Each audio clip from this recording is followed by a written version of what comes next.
बिस्मिल्लाहिर्रहमानिर्रहीम। अस्सलाम वालेकुम डियर स्टूडेंट्स, मैं हूं आपका biology instructor Ubaidur Rehman Baig. Last time हमने ग्रेड 9th में एसएलओ स्टार्ट किया था, डिस्क्राइब फोटोसिंथेसिस, और मैंने आपको बताया था कि ये एक लेंथी और एक ब्रॉड एसएलओ है जिसमें आपने मल्टीपल थिंग्स कवर करनी है।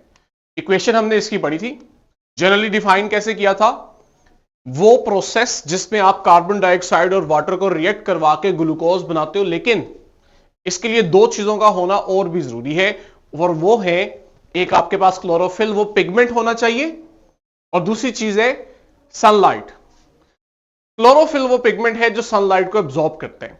फिर उसके बाद आप देखते हो कि वो जो सनलाइट है इसकी एनर्जी की मदद से ही रिएक्शन आगे चलता है, और इस रिएक्शन में जब आप कार्बन डाइऑक्साइड और वाटर से ग्लूकोज बना रहे होते हो ना, तो आप दो काम करते हो। एक तो आपने कार्बन डाइऑक्साइड को कन्वर्ट किया ग्लूकोज के अंदर, ये तो हमें नजर आ रहा है कि हमारा प्रोडक्ट बन रहा है।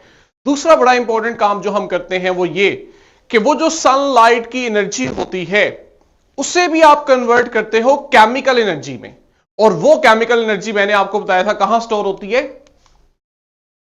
इस ग्लूकोज के अंदर बनने वाले बॉन्ड्स के अंदर। ठीक है, अब जब भी सेल को ये एनर्जी चाहिए होती है, सेल क्या करता है, रेस्पिरेशन के दौरान इन बॉन्ड्स को ब्रेक करते हैं। जब ये बॉन्ड्स ब्रेक होते हैं ना, तो वो जो एनर्जी इनमें स्टोर की होती है वो रिलीज होती है, एटीपी के पास जाती है, और एटीपी फिर आगे सेल को टाइम टू टाइम देता रहता है और सेल उसको यूटिलाइज करता रहता है।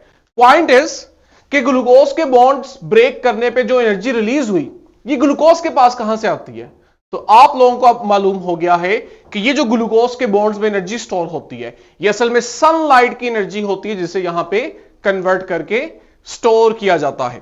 ठीक है, दो चीजें ये हो गई, और दो ये चीजें हैं जो हमें फोटोसिंथेसिस के लिए चाहिए। कार्बन डाइऑक्साइड का इंटेक भी हमने पढ़ा, परसेंटेज मैंने आपको बताई थी, रूट मैंने बताया था स्टोमेटा से होता हुआ सेल्स के दरमियान स्पेसिस से जाके स्पेसिस से गुजरता है और मेसोफिल सेल्स के पास चला जाता है। मेसोफिल सेल्स के पास क्यों जाता है, मैंने बताया था यहां पे ये जो मौजूद ग्रीन पिगमेंट्स हैं ये आपको शो कर रहे हैं क्लोरोप्लास्ट। क्लोरोप्लास्ट वो ऑर्गेनल है जहां फोटोसिंथेसिस होगी, और इसके पास फिर वो ग्रीन पिगमेंट पड़ा हुआ है क्लोरोफिल। ठीक है, ये सब बातें हम लास्ट लेक्चर में कर चुके हैं। इसी के साथ हमने वाटर की इनटेक देखी। वाटर जो है वो रूट्स के थ्रू आता है, और रूट्स के पास सॉइल से आता है। रूट्स में एक स्ट्रक्चर होता है जाइलम, ट्यूब नुमा स्ट्रक्चर्स होते हैं, ये फिर उस वाटर को रूट से लेके जाते हैं लीफ तक। तो अब देखो, लीफ के पास कार्बन डाइऑक्साइड एयर से आ चुकी है, ठीक है, और वाटर जो था सॉइल में अब वो एब्जॉर्ब होके रूट के थ्रू लीफ के पास आ गया। तो कार्बन डाइऑक्साइड एयर से और वाटर रूट्स के थ्रू आ गया। सनलाइट डायरेक्ट है, उससे एनर्जी आ रही है, और क्लोरोफिल पहले से मौजूद है। अब सिंपली क्या होना है, फोटोसिंथेसिस का प्रोसेस। ये क्लोरोफिल का पिगमेंट था, स्ट्रक्चर था, जिसे हमने डिटेल से स्टडी किया था। ठीक है, हम लोगों ने ये स्ट्रक्चर्स को एज सच ड्रॉ करना नहीं सीखना, अभी हमें इसकी जरूरत नहीं है, लेकिन एक नो हाउ होनी चाहिए हमें। ठीक, इसमें वेरी इंपॉर्टेंट जो एक एलिमेंट है इसका, वो है मैग्नीशियम आयन, जो इसके सेंटर में मौजूद है। और उस मैग्नीशियम आयन के साथ अगर हम देखें तो 4 नाइट्रोजन जो हैं ये अटैच होते हैं। तो इससे हमें आइडिया होता है कि नाइट्रोजन और मैग्नीशियम आयन, इनकी कितनी सिग्निफिकेंस है प्लांट्स के अंदर। क्यों, क्योंकि ये आपके पास क्लोरोफिल बना रहे हैं, और क्लोरोफिल फिर आगे लाइट एब्जॉर्ब करके फोटोसिंथेसिस में अपना रोल प्ले करता है। ठीक है, आज हमने ना इस मैकेनिज्म को समझना है जहां से हमारा एसएलओ कंप्लीट होगा कि फोटोसिंथेसिस है क्या। और मैंने आपको बताया था कि हम इस मैकेनिज्म को फर्दर 2 पार्ट्स में डिवाइड करते हैं। हम कहते हैं कि फोटोसिंथेसिस इतना सिंपल नहीं है कि आपको एक ही दफा में कार्बन डाइऑक्साइड और वाटर मिले, एक ही रिएक्शन में ये प्रोडक्ट बना दिया। आप देखते हो यहां मल्टीपल रिएक्शंस होते हैं। वो जो सेट ऑफ रिएक्शंस हैं हम उन्हें 2 हिस्सों में डिवाइड करते हैं अपनी आसानी के लिए। एक को कहते हैं लाइट रिएक्शन। लाइट रिएक्शन असल में वो पार्ट है फोटोसिंथेसिस का जिसके लिए लाइट का होना जरूरी है। अगर लाइट होगी तो ये पार्ट होगा, और ये पार्ट होगा तभी आप बोलोगे फोटोसिंथेसिस हुई है। असल में होता क्या है, इसमें आप देखते हो कि आपके पास एटीपी और NADPH बनते हैं। दूसरा हिस्सा कहलाता है डार्क रिएक्शन। डार्क रिएक्शन नाम से पता लगता है इसके लिए लाइट का होना जरूरी नहीं है। इसके लिए क्या चीज चाहिए? वो जो लाइट रिएक्शन में दो चीजें बनी है, एटीपी और NADPH। लाइट रिएक्शन के ये दो प्रोडक्ट्स आते हैं डार्क रिएक्शन के पास। फिर आप देखते हो कि डार्क रिएक्शन एटीपी और NADPH यूज करता है और कार्बन डाइऑक्साइड को शुगर में कन्वर्ट कर देते हैं। इस तरह हमारे पास फोटोसिंथेसिस का प्रोसेस दो सीरीज में कंप्लीट होता है और फाइनली हमें हमारा फूड प्रोडक्ट मिल जाता है जिसके अंदर एनर्जी होती है जिसे सेल यूज करते हैं।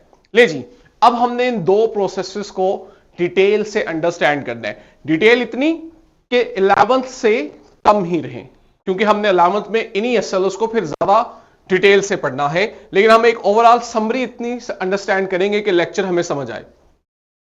First stage light dependent reaction है। इसके लिए सनलाइट का होना जरूरी है, ठीक है, और यह काम क्लोरोफिल ने करना है। क्लोरोफिल असल में सनलाइट को एब्जॉर्ब करता है। क्लोरोफिल कहां है?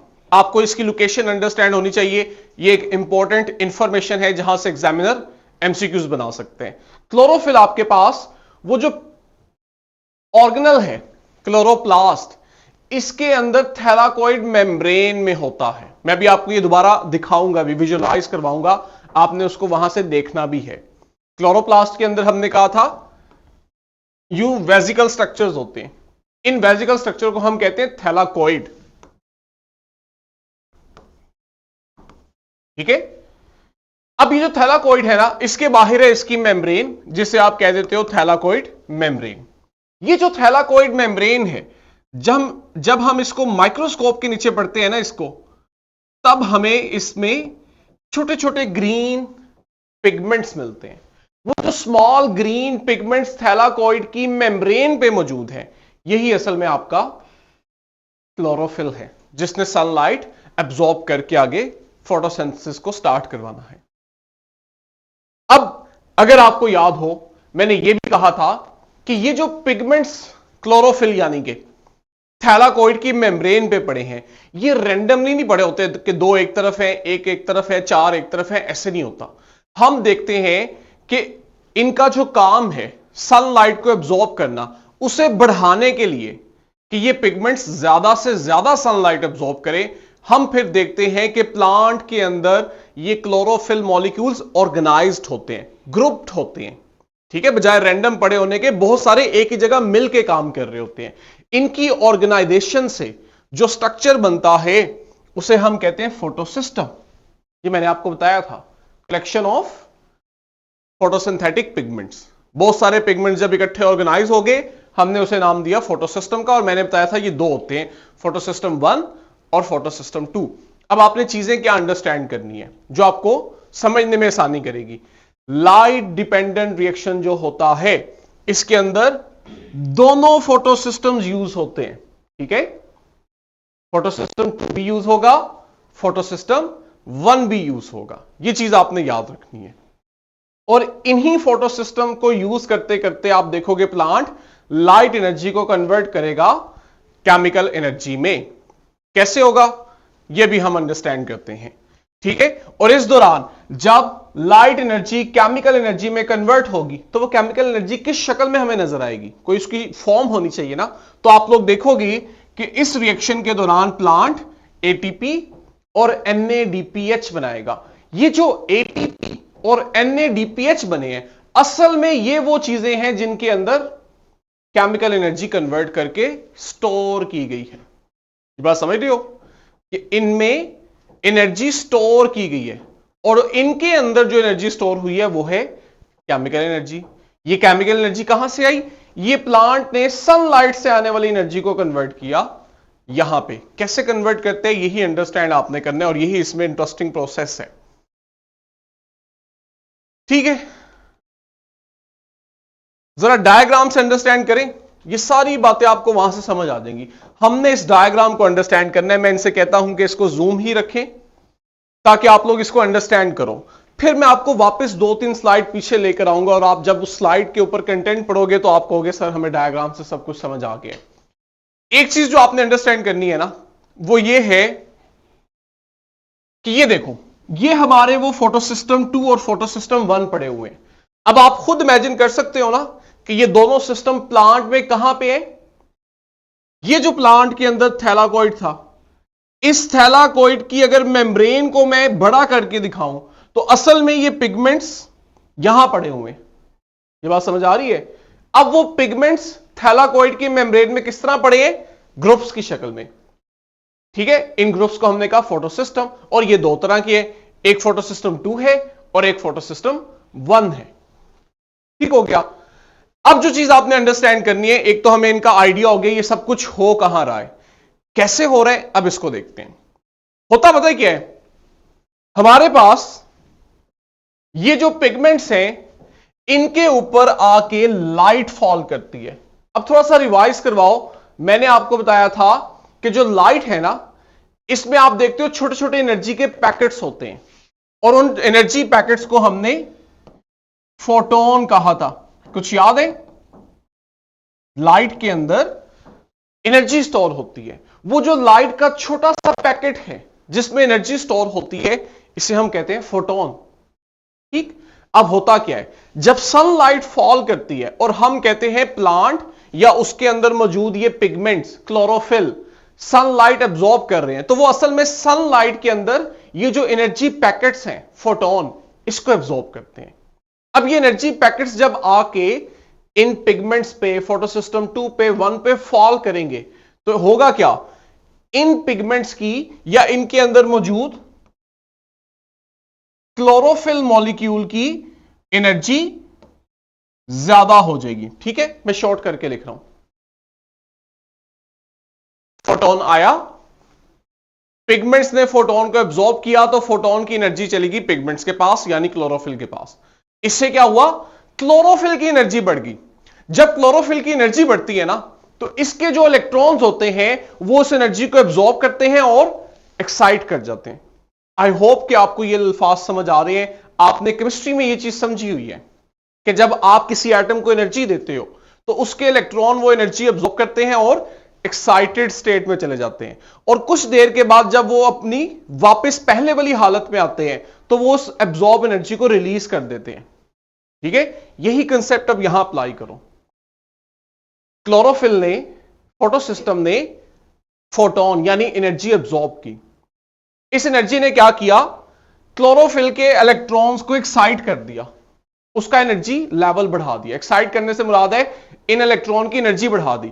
जब इन इलेक्ट्रॉन्स की एनर्जी बढ़ती है तो ये फोटोसिस्टम में जो क्लोरोफिल्स है ना, इसको छोड़ देते हैं।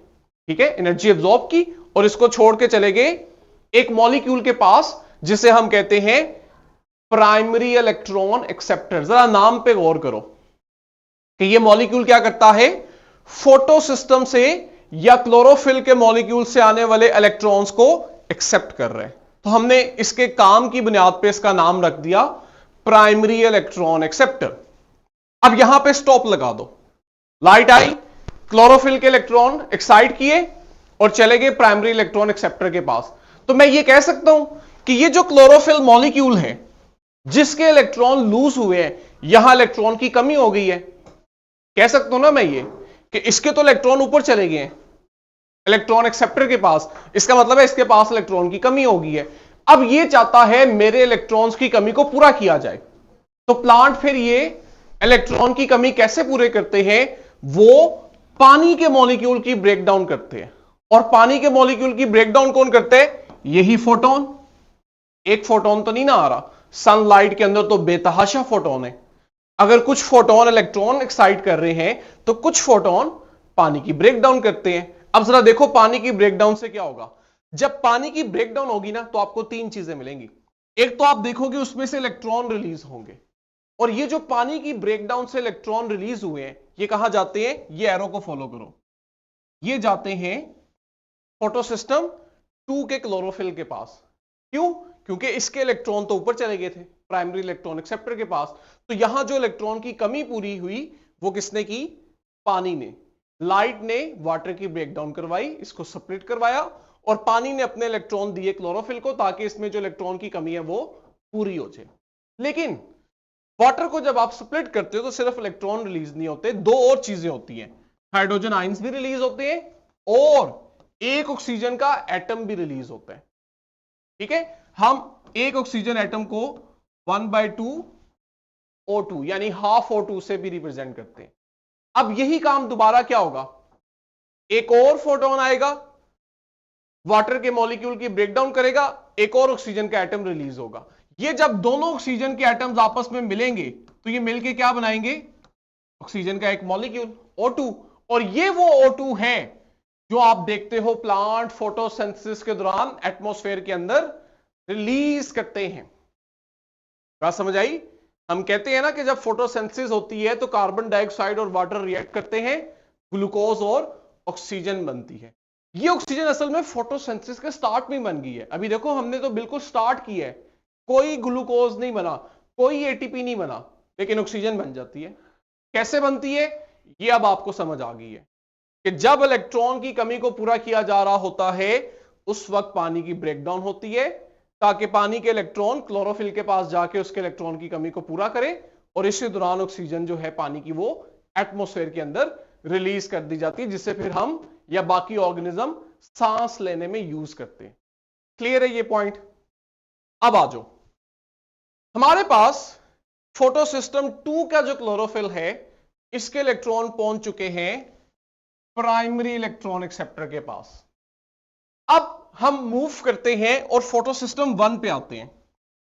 अब जरा गौर करो कि आपके पास जो काम फोटोसिस्टम 2 के साथ हुआ है ऐसा ही काम फोटोसिस्टम 1 के पास भी हो रहा होता है। जब लाइट आके प्लांट के ऊपर फॉल करती है तो वो लाइट इक्वली फोटोसिस्टम 2 भी एब्जॉर्ब करता है और फोटोसिस्टम 1 भी एब्जॉर्ब कर रहा होता है, क्योंकि फोटोसिस्टम 1 जो है इसके पास भी क्लोरोफिल के मॉलिक्यूल्स मौजूद हैं। ये जो आपके पास ग्रीन डॉट्स हैं ये क्लोरोफिल मॉलिक्यूल्स हैं।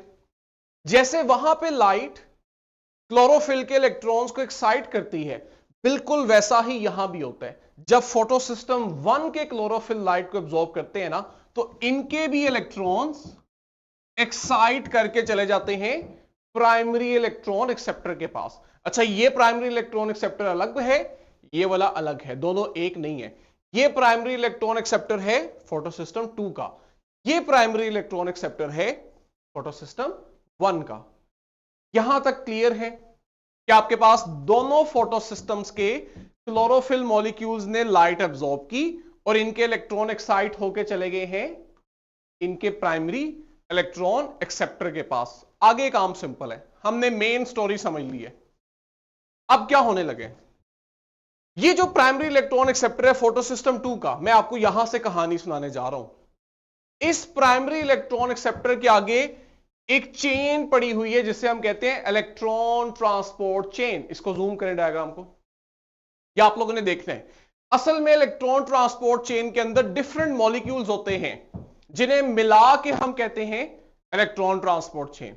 अब होना पता है क्या है, ये जो प्राइमरी इलेक्ट्रॉन एक्सेप्टर के पास 2 इलेक्ट्रॉन हैं, ये जाने हैं, ये देखो इसने क्लोरोफिल से लिए और आगे ट्रांसफर कर दिया उन्हें इलेक्ट्रॉन ट्रांसपोर्ट चेन को। अब जरा गौर से देखो, इलेक्ट्रॉन ट्रांसपोर्ट चेन नाम क्या बताता है?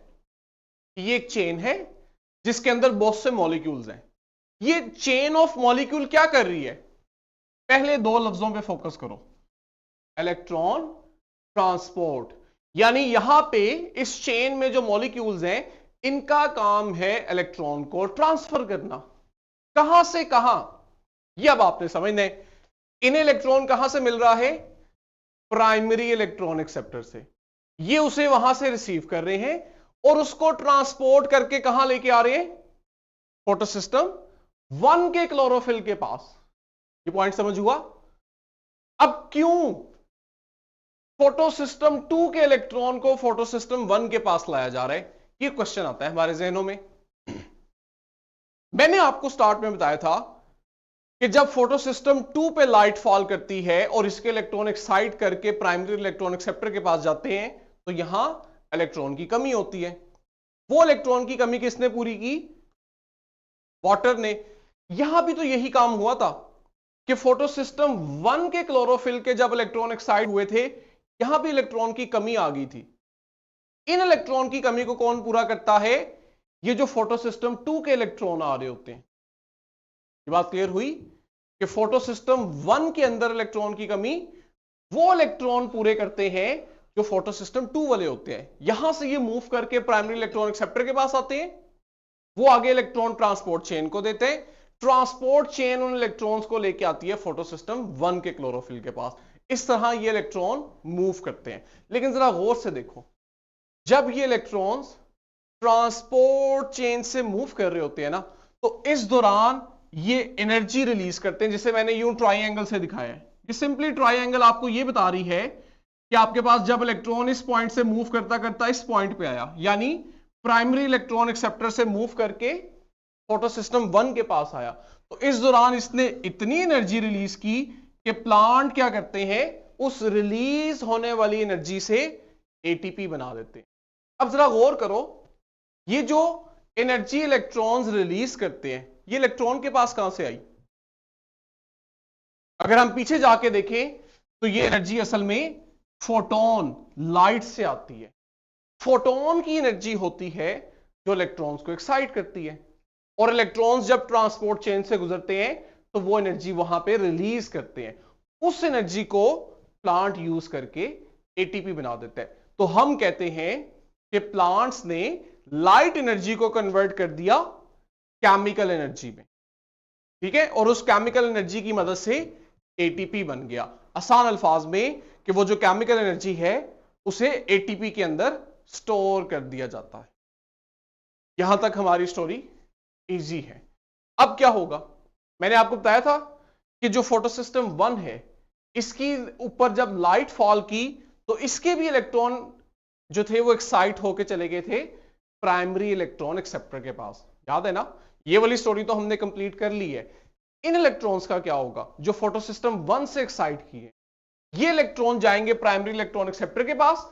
इसके आगे देखो एक और इलेक्ट्रॉन ट्रांसपोर्ट चेन पड़ी हुई है, यानी सेकंड इलेक्ट्रॉन ट्रांसपोर्ट चेन। ये प्राइमरी इलेक्ट्रॉन एक्सेप्टर क्या करेगा? अपने इलेक्ट्रॉन्स देगा अगली जो इलेक्ट्रॉन ट्रांसपोर्ट चेन है उसको। लेकिन यहां पे अब फर्क आएगा।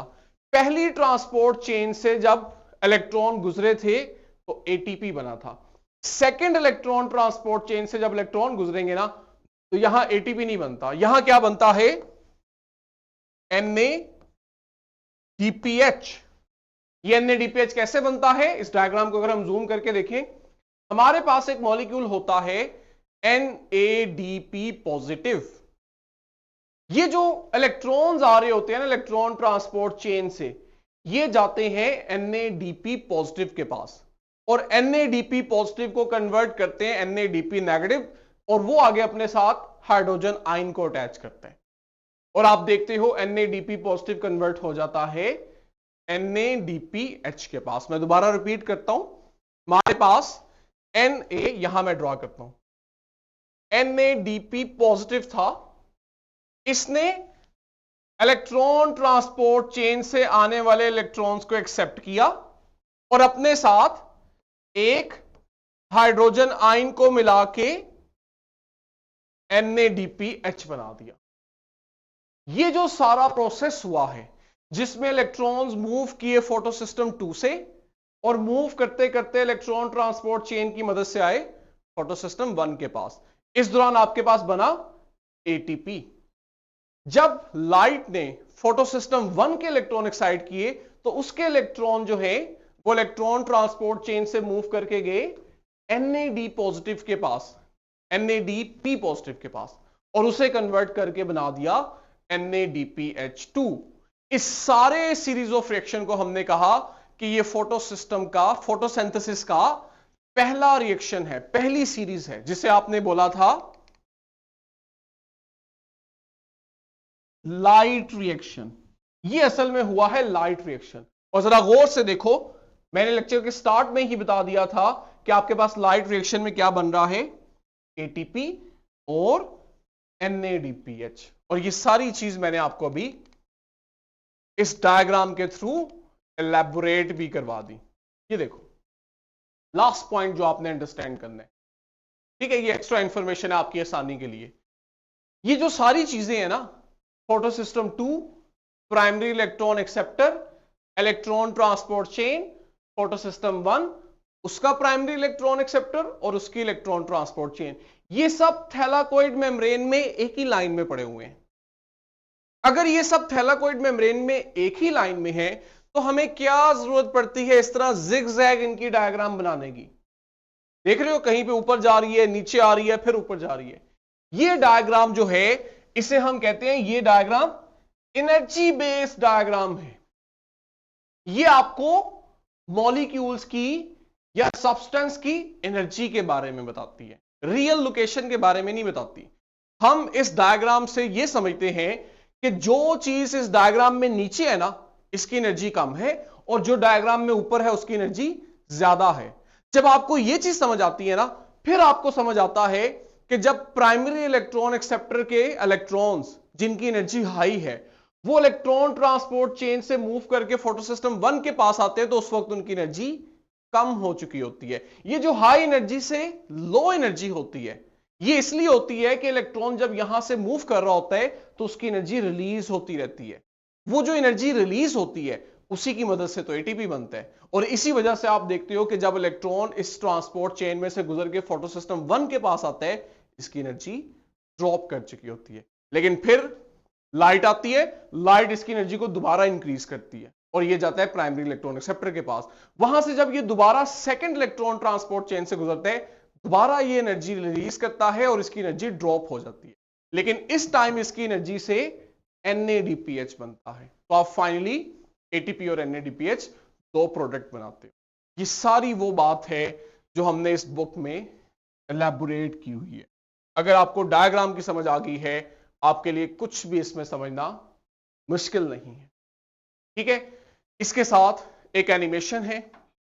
मैं आपको इस एनिमेशन के थ्रू ये सारा प्रोसेस दोबारा एक दफा गो थ्रू करवाऊंगा। ठीक है, अभी हमारे लेक्चर का टाइम हो रहा है, मैं आपको सिर्फ स्लाइड से दिखाता हूं। कल हम आएंगे, आपने सारे टॉपिक को पढ़ना है अच्छे से, और मैं आपको इस एनिमेशन के थ्रू देखना किस तरह से ये लाइट रिएक्शन दोबारा से एलैबोरेट करवाऊंगा। और आपको अगर सर क्या मैं पहले बुक के डायग्राम से और अब इस एनिमेशन की मदद से 100% समझ आ गई। ये देखो, ये क्लोरोप्लास्ट है, ये छोटा सा एक हिस्सा इसका थैलाकोइड है और उसकी थैलाकोइड मेम्ब्रेन है।